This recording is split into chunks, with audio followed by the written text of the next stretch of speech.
The time has finally come. The Blue Sox will officially kick off the 2022 season tonight when they visit the Geneva Red Wings out at McDonough Park. Again, we've been waiting for this day since the 2021 season ended, all the way back on July 30th of last year when the Blue Sox were eliminated from the playoffs by the Auburn Doubledays in round one. So we're talking a little over 10 months. We're finally back. Welcome to the Soxcast with me, Tim Best, your PA announcer. Like I said, opening night is tonight. And on this episode, I'm going to preview the week ahead. There's a game every single day from now until Thursday coming up. And then for the next few weeks, we'll preview everything starting Friday and then working to Thursday of the following week. So that's your layout for how we're going to preview things, week by week. And then also I got a little something special saved for you for the end of the episode, because tonight begins the NCAA Division I baseball tournament. And we got a bunch of former players that will be competing in this tournament. I'll talk about that at the end. So, Blue Sox Nation, let's get you ready for the opening week of the regular season. Again, starting tonight, 7:05 Eastern, Blue Sox will take on the Geneva Red Wings out at McDonough Park. Geneva in the West Division with us. They advanced to the semifinals of the PGCBL playoffs a year ago. They upset Jamestown, who won the West Division, before ultimately falling to the league champions, the Saugerties Stallions. So with Geneva, looking at their roster, pretty wide plethora of talent across the board, including, by the way, the younger brother of former Blue Sox and previous Soxcast guest from a couple weeks ago, Andrew McDermott, who is an outfielder at Quinnipiac. He is notably on this Red Wings team. Again, you got a good plethora of guys, from D1, D2, D3, sprinkling a couple JUCO guys. That's usually the makeup of a lot of these teams. But Geneva, though, they've made the playoffs multiple years in a row now. They made it, I think the streak is 4 in a row. They had a really rough first season back in 2016, but 2017 and on, they have been really, really good. And they have advanced to the semifinals of the PGCBL playoffs, I believe, 3 years in a row now. So this Red Wings team, definitely no slouch. Blue Sox will definitely have their hands full in that game. Now, for the game that most of you are waiting for, I know opening night at Geneva is one thing, but the home opener, I think that's fair to say everyone's been waiting for that one. So that is Saturday night, 6:45, and guess who is again? It's a playoff rematch with the Auburn Doubledays. Now, Auburn, they got some big-time schools coming in. They got some from Georgia Southern, who is a national seed in the NCAA tournament, hosting one of the regionals this weekend down in Statesboro, Georgia. Wake Forest, they have representation from, as well as Louisiana Monroe, Wofford. So you're going to see some solid Division I guys on this team, and I believe they also have a couple Ivy League guys, a pitcher from Brown, a catcher from Princeton, some solid D3 guys from schools like Tufts, which is in the same conference. And there are some guys on that team also from locally Hamilton College. So Auburn, they're gonna be good. I will give them their just due. Ben Julian, he knows what he's doing as the manager. He led them to the semifinals last year, and by technicality, they were tied with the Blue Sox in the Central Division, but by win percentage, the Blue Sox won the division, but still a 26-19 campaign for Ben Julian as manager. Give credit where credit is due. Auburn and Utica, they're pretty evenly matched. They were last year. They most likely will be again this year. But when it comes to games at Murnane, Utica owned the Doubledays last year. They outscored them. Before we get to that, they won 4 of 5. here at Murnane. Now, in terms of how much they outscored them by the last two meetings, they outscored them 17-1. 17-1. The other games, they won. By the way, they had the home opener against Auburn last year. Also, funny enough, on June 4th, Utica won that game 10-6, and then they split a doubleheader in the middle of July with Auburn winning the opener 7-4, and then Utica walked off the second game. Danny Health got the walk-off hit. 5-4 was the final there. And as I'm doing the math in my head, they outscored them. They doubled them up 36-18 in those 5 games. And when they went to Auburn, not so great outcome. 1-3, including that playoff defeat, which was a 7-0 final last year. So what can we expect? So something worth noting before I move on to the remainder of the week. The Blue Sox have won their season opener for 6 consecutive seasons. They've also won their home opener 6 years in a row. By the way, my laptop right now is plopped on a chair right now, which is made of wood. Me being superstitious, knock on wood. But make sure it's even, because if it's odd, bad juju. So, what can we, obviously, expecting a big turnout. I know Blue Sox Nation, if you're watching, you'll answer my call to action, but I don't think you need me to inspire you anyway. I know you're going to pack Murnane, make it loud, and make it the toughest place to play in the entire PGCBL. I know that for a fact. So I don't need to give you a rah-rah speech to make it happen and to get that kind of ravenous crowd. Because I know y'all are going to do it without my help. Sure, I will, regardless, because that's my job. But the energy, you're already bringing it to the ballpark anyway. I'm just adding extra. So we'll see you Saturday night. Now, for the rest of the week, Sunday, 5 o'clock first pitch. Sox are on the road in their first matchup of the year against the Mohawk Valley Diamond Dogs. So that'll be at Betts Park, 5 o'clock. Mohawk Valley, so by the way, they're not in the same division. Mohawk Valley's in the east, Utica's in the west. So the only time if they'll meet in the playoffs will be in the championship series. Even matchup between these teams last year, it was an even 4-4 split. And Utica at home, it was a 3-3 split. But the games in which Utica won, for the most part, they were dominant, including the first meeting, they won 17-10. And then the last one, they won 9-1. But yeah, so 2 out of 3, they were dominant. And then they won a close game. I think it was 10-8 last year in the opening game of a doubleheader with the Mohawk Valley Diamond Dogs.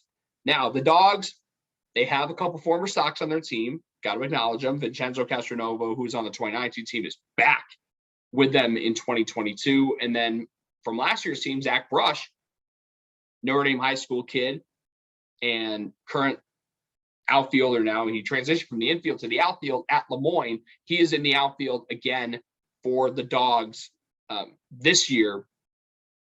And in an exhibition game yesterday, as I got the stats here, against Capital City Reds, 2 for 3. And he hit out of the number 2 position in the order. So it'll be intriguing to see, where does he get big position in the lineup? More likely than not, for games in Utica, guarantee you should see him in the lineup there. And I know how, the manager Steve Luby is, when it comes to these games, definitely want to have more locals in the lineup. So Ches and Brush, when they come to Utica, definitely are going to be in the lineup for a fact. Now, so that's Sunday night, 5 o'clock, Betts Park in Little Falls. If you got the time, maybe flip the home field advantage out in Little Falls if you don't have anything going on Sunday. Now, for the rest of moving on, couple exhibition games here at Murnane Monday and Tuesday. Monday night, they'll take on the Albany Athletics. Tuesday night, they'll take on the Capital City Reds. First of 2 exhibition games between those two teams. Capital City Reds, if you're I'm like, oh, who are the Capital City Reds? Well, they're a team affiliated with the PGCDL. They only play exhibition games against teams in this league. And they are based out of Ottawa, Ontario, Canada. Hence the name Capital City, because a little geography fact for those of you that didn't know, Ottawa is the capital of Canada, which is odd because in the same province, they're not even the capital of their own province. And that's Toronto. The more you know. So 2 meetings with the Capital City Reds, first of which will be on Tuesday, June 7th, and then they'll run it back the following week, June 14th. Now, this will be the first time they will have met since 2018. It was a game that, well, it got washed out. It played a couple innings, and then Mother Nature's swept right in and just wiped the field out and wiped the game out. So, again, those 2 exhibition games, Monday, Tuesday, and then Wednesday, June 8th. First meeting of the year, renewing the rivalry with the Elmira Pioneers. Now, Elmira, not the same beast as they have been in years past. I mean, you talk about the teams from 2016, 2015, 14. These were teams that were absolutely stacked. And if it wasn't for Amsterdam, they would be the best team in the league at that time. But a lot's changed. They don't get the same kind of ACC, SEC representation. So Elmira, yes, the rivalry's back. And I know Utica College, well, now Utica University, and Elmira College, they've had history dating back, to the Empire 8 conference. And of course, especially on the hockey side. So, and obviously on the diamond, between the Blue Sox and the Pioneers, when they met in the West, great battles in years past, including that epic 2016 West Division Championship Series, which the Blue Sox defeated the Pios, in the best of 3, winning a dramatic Game 3 in Elmira at Dunfield in front of a raucous crowd of well over 3,000 fans.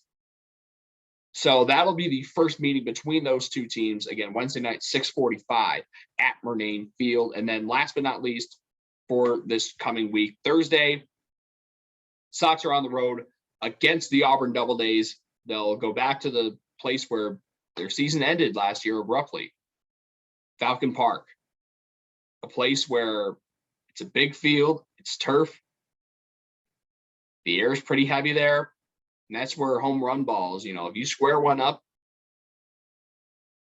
it's a no-fly zone. That ball is going to die. It's not going to fly out of the ballpark.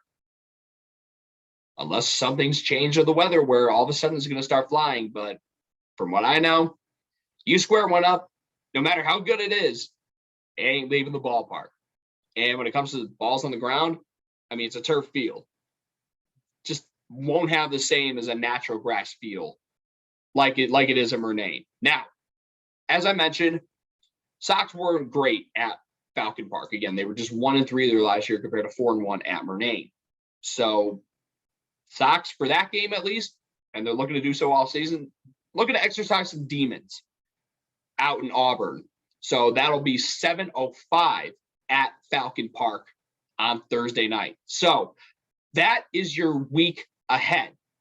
So, as I mentioned before, to wrap up the show, the NCAA Division I baseball tournament kicks off today. That's right. The road to Omaha will begin this afternoon. And 64-team field, only 8 teams will punch their ticket to Omaha in the College World Series. Now, the Blue Sox organization will be represented pretty well in this tournament, as 7 former players from years past will be competing in this year's tournament. And again, all the action will start today, weather pending, but considering where these regionals are, they're in pretty good weather areas. We're talking the South, the West, or at least it's not in the Northeast and the Midwest. So that's something. So let's talk about what players will be competing in the NCAA Division I baseball tournament who have played for us in the past. So let's start with the most recent team, 2021. 2 players from that team will be competing in this year's tournament, starting with the man who got the ball on opening night last year, Giovanni Canales, out of Coppin State. His team, the Eagles, they won their conference tournament, the MEAC, a couple weeks ago. So their conference tournament was well before everyone else's. And his Eagles are a number 4 seed. Again, there's 4 teams in every region. So they are the lowest seed in their regional in Greenville, North Carolina, where they will take on the number 8 national seed, the East Carolina Pirates. So that game will be scheduled for 1 p.m. Eastern on ESPN Plus. And the vast majority of these games are going to be on ESPN Plus streaming there. A handful that will be on television, and I'll get to one of those later on. So, again, Coppin State, Gio, we loved our guy. He was the opening day starter last year. A fan favorite, along with his former Coppin State teammate, Eddie Javier Jr. So, again, if you want to watch Gio, 1 Eastern, ESPN Plus, Coppin State taking on East Carolina down in Greenville, North Carolina. Now, also from the 2021 team in the tournament, Scotty O'Brien, him and his VCU Rams, they won the Atlantic 10 tournament. And the Rams,